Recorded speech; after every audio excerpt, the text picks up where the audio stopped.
Ever since I was a kid, my dream helicopter was a Hughes 500. My friends at Flying Eye Sunglasses arranged for me to fly in a Magnum PI helicopter, and it was really great. But when somebody says, hey, you want to come fly on our Hughes 500? The answer is always yes, very much yes.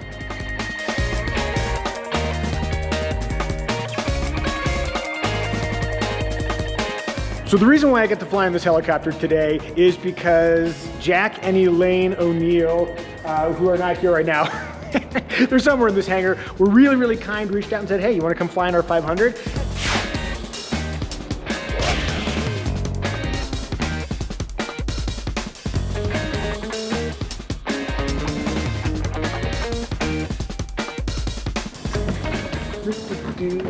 Yeah. Am I doing this the silly way or the acceptable way? That's the agile way. I'm nothing if not agile.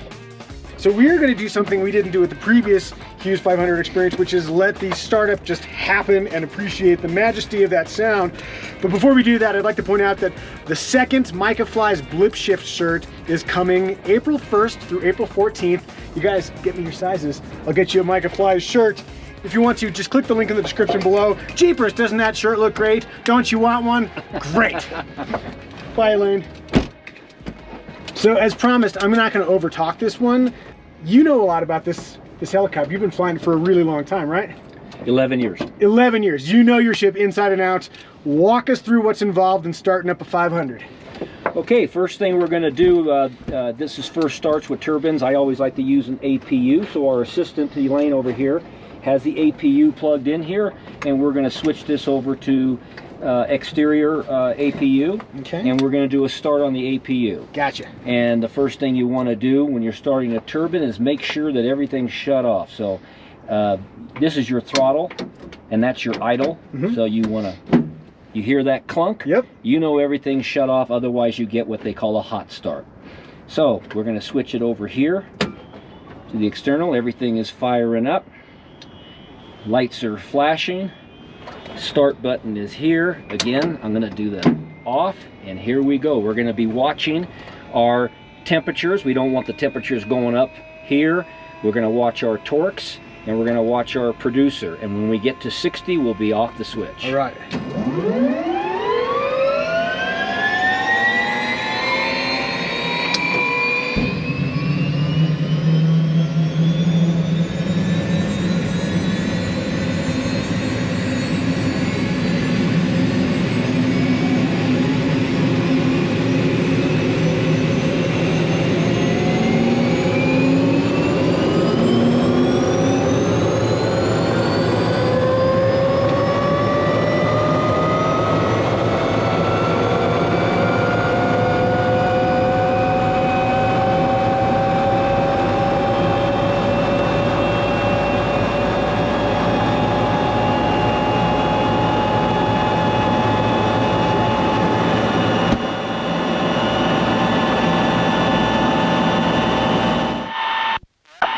Okay, testing 1, 2, 3.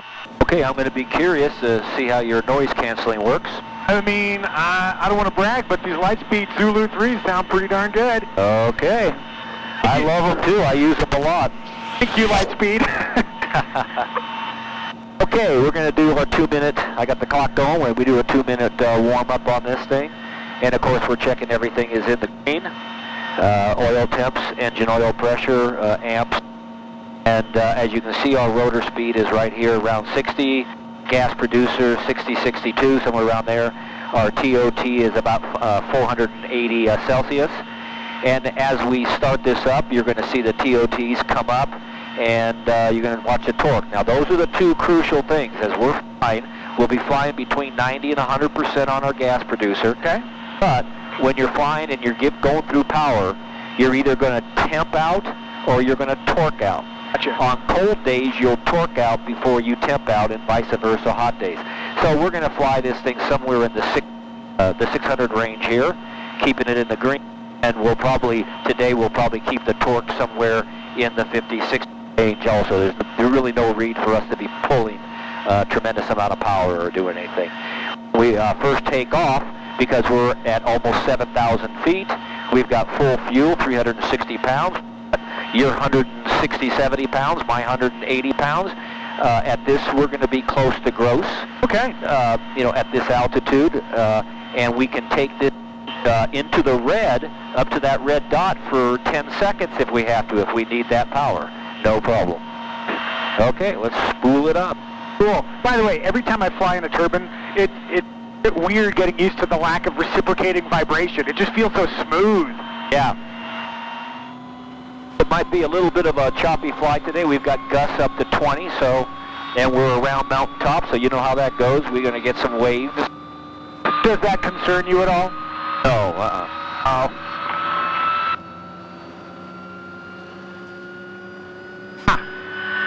And we're starting to get into that sound, that distinct 500 sound that I love so much. It's so cool.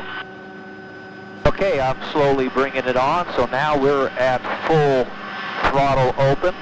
I'm going to lock down the throttle here, so now we never have to do anything with the throttle. I've got the frictions off, and here we go.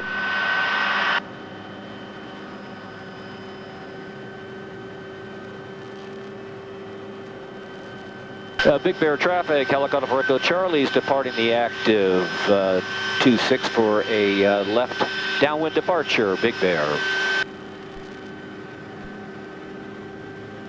I already feel so much faster than my old Enstrom. I just had that good acceleration. Field of view, by the way, is so good. It's just that rounded nose thing. Oh. Yeah. That was another thing that the military, when they went to the pointy nose, the military insisted on staying with the round nose because it was 5 to 7 knots faster. Is that true? The pointy nose is slower? It is slower. Mind blown. Well, what's the most efficient in physics? The raindrop. That's the most aerodynamically efficient. So one of the big questions I've had since I'm a recent transplant to the mountains here is mountain flying considerations. So you've got a ton of experience, especially in the 500. We got a little bit of a breeze thing happening today. But what are you being mindful of? Well, down here in the valley, not too much. We're going to get some weird gusts from this angle and that angle, so I'm just staying cautious about my speed. We're going to stay somewhere between 80 and 100.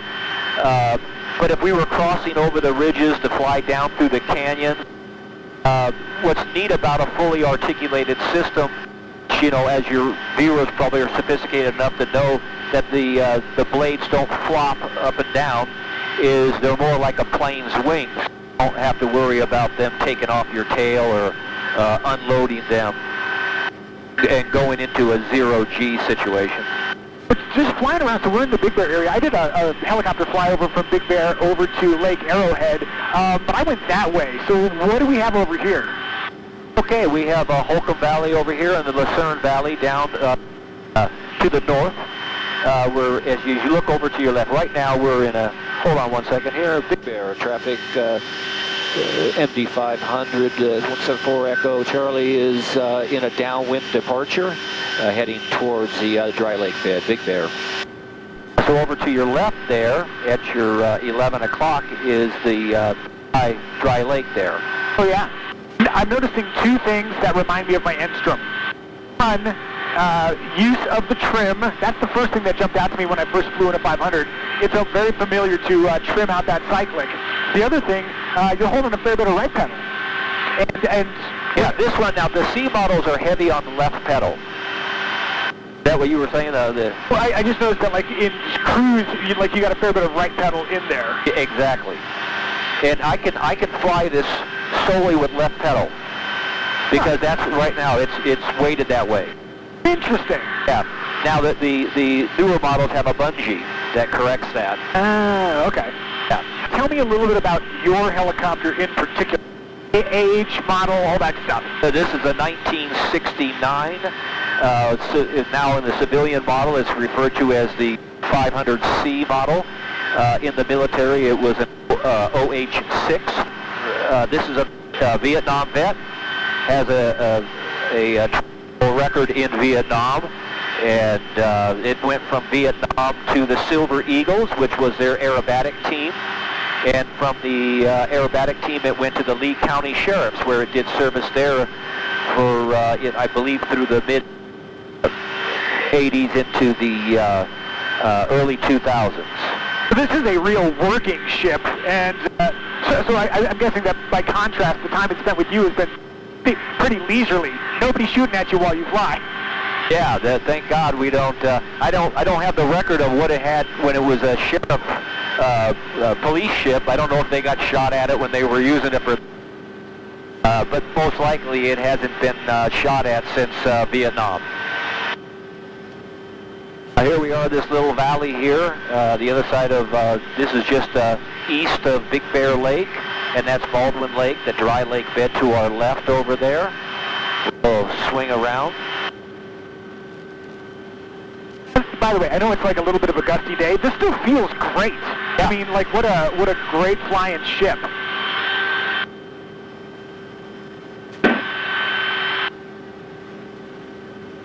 Pardon me while I do the tourist thing.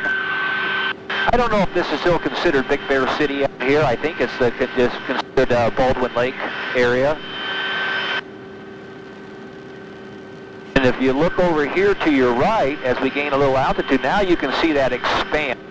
Oh, yeah. That's the Lucerne Valley out there. You can see all the way to Vegas. Ah, what a cool view that is. Okay, so tell me about some of your Hughes 500 adventures. Where have you taken this thing? Well, first of all, I picked it up in Georgia and flew it from Georgia all the way to the Valley area in California. It was a long cross country, and boy, we did some fun stuff. But I have taken this thing pretty much from the north to the south, the east to the west, and done a lot of flying in the Sierras, obviously the San Bernardinos here, up in the Cascades. It's been all over the place. It's just a marvelous flying, fast aircraft. But as you can see now, we're in very gusty areas, but we're having a good time of it right now. It's very, very solid, stable rotor system, and so I don't have to worry about unloading my system. And it's just.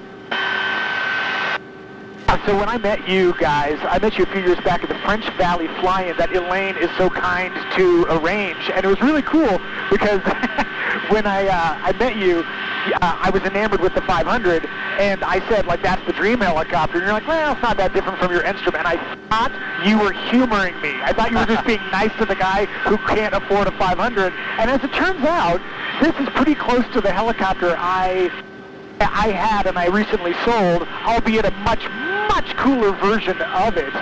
Well, Micah, go ahead and grab these controls. Sir, okay. Let me know when you have it. I have the controls? Okay, you have controls. Okay. Let's see how this feels. All right. Yeah, go ahead. Now, when you pull power, when you pull power, you'll see your TOT come up. So just keep it in the green there, and if you want to give it a little speed, go ahead. Okay. Yeah, just sort of getting the feel of it. A little bounce here and there. This is nice. It's very kind of you to let me take the controls here. No problem. By the way, is there anywhere you'd like me to go? Where am I aiming? Well, why don't we go ahead and then take a look at this little dry area here, because if you go over, it's going to start to get real windy as you go. That's the Banning Pass over there. Oh, yeah, the legendary Banning Pass. Yeah, so let's avoid that. Yeah, so go ahead and swing it around to the left, and again, we're going to get a good view of the military operating area out there, 29 Palms. And then, again, over here, the Lucerne Valley, looking out to your 10 o'clock would be Vegas. What about airspeed? Everybody always asks. People always want to know, like, oh, how high can you fly, and how fast can you fly? What are the answers? That was a compressor stall we had right there. Okay, your controls. I got the control. It might just be from the wind coming over the our intake box. Gotcha. And how did you... That was a very, very slight pop. Gotcha. But it's just something you want to be conscious of. For people who don't know, air compressor stalls are just a turbine engine coughing like a piston would cough. But is that one of those things where, like, it can, the fire can go out? Is that what that is? No, well, it could if you got into a real bad, serious, bam, bam, bam, bam, bam, coughing thing. You would be reducing power and getting ready for auto because it could flame out. But this helicopter has an automatic relight system. Gotcha. So it would be trying to relight constantly, and most likely would. But anyway, that was just something that I wanted to be conscious of. I just heard a little bit of a pop. In fact, Micah, you're the first. Hey! Yeah. Interesting. If you want to take the controls, go ahead again, and Sure thing, I'll take the controls. you got them? Got him. So we'll head back down towards the Baldwin Lake area, right straight there. Yeah. But yeah, this is really, I mean, if we had a better day and earlier in the day, taking off and going down towards Apple Valley and Lucerne Valley, it's beautiful flying down there. Oh yeah, no, this is great though. Yeah, really my hope for this flight was just to, A, start it up, B, hang out with you because we've been meaning to do this for darn near forever. Yeah. And C, just do a quick little flight around just to kind of get the vibe of what it's like to fly with the 500. So let me ask you this, what's next? We were talking before we started shooting, and you're thinking about maybe selling this. In fact, I would say that if you wanted to sell the helicopter, the Micah Flies bump could be useful. That's how I sold my helicopter. So if you want to advertise, this is your opportunity. Well, I have someone that's very interested in it right now, and I'm debating, and I haven't pulled the trigger yet. But yeah, it's we're in the consideration of selling it. Wanted to go to a good home where somebody appreciates its history, and going back to your last question before I took over. This aircraft still holds altitude records. They've flown these things at well over 30,000, I think, close to 40,000. Speed-wise, I have a red line there at 140, but and that's because of the old chicken test. The V&E is more about what's going to come through your windshield than it is blade stall. Yeah, really? I didn't realize that. Yeah, I mean, they've had these things up and over 180. Whoa. Yeah. They used to, early on in the 60s and the 70s, they held all kinds of speed record for helicopters. Right now, the audience is probably screaming at me, hey, Micah, why don't you buy that 500? Just to clarify, YouTube money does not pay for turbines. And then the other thing, too, is that I love this helicopter. And if I was a single dude, or if it was just me and Ed, we didn't have a daughter, this would be the ultimate. But having that bulkhead back there, maybe putting my child in the back, it feels like, maybe not quite so family-friendly. But I'll tell you, for just flying around, the thing is so badass. Yeah. The controls. I got the controls. Yeah, so I mean, this is what you do in 500s. You just want to dive down there, and you don't have a problem getting your speeds quickly up 130, 140 miles an hour. Oh, that's cool. Yeah. Also, being able to kind of nose it over. Oh, yeah. That's good. I mean, I can only imagine what the guys did with these things in Vietnam and their gun battles and their fights. But it's just, it's really, it's what they call the Ferrari of the sky. It's not the most luxurious. It's certainly not family friendly, but it's fast and it's fun. Ah, so cool. Yeah. I don't know how much of this is being properly conveyed to the YouTube audience. Just know, I'm having a great time.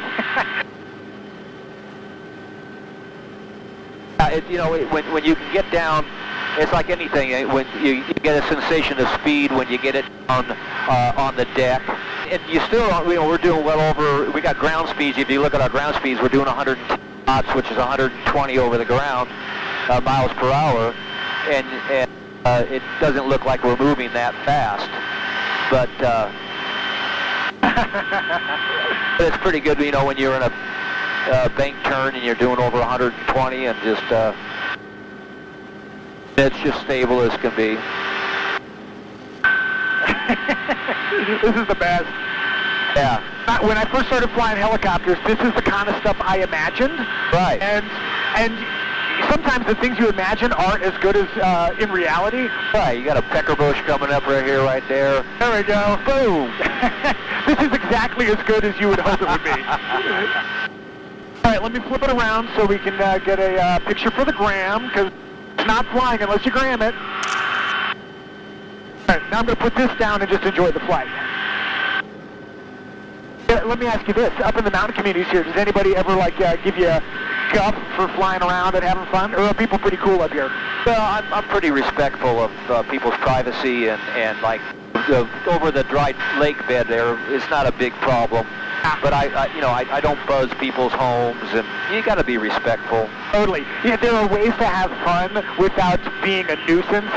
A lot of flexibility with where you can fly a helicopter versus fixed wing. So that's one of the things I love about flying helicopters. Right. You have the freedom to use your judgment and fly in ways that you really can't with an airplane. Right.